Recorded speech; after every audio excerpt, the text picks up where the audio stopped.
આજે આપણે ચર્ચા કરીશું સારવાર વિશે, એટલે કે રોંગલી કોઈ દર્દીની સારવાર પણ ના થવી જોઈએ અને ખરેખર જે દર્દીને સારવારની જરૂર છે એ સારવારથી વંચિત પણ ના રહેવા જોઈએ.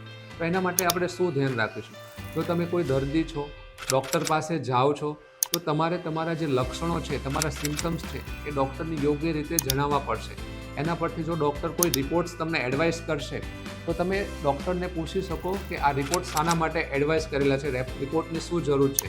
રિપોર્ટ પછી જો તમને કોઈ સર્જરી એડવાઇસ કરશે, સર્જરીની સલાહ આપે તો એના વિશે પણ તમે પૂછી શકો કે સર્જરીથી શું ફાયદા થશે, કેમ જરૂરી છે.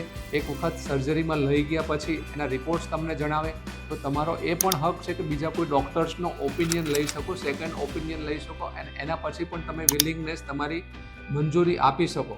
તો આ બધું આપણે ધ્યાન રાખીશું તો જે દર્દીને ખરેખર સારવારની જરૂર છે એ દર્દી સારવારથી વંચિત રહેશે નહીં અને આપણે ઘણા બધા જીવ બચાવી શકીશું. Thank you.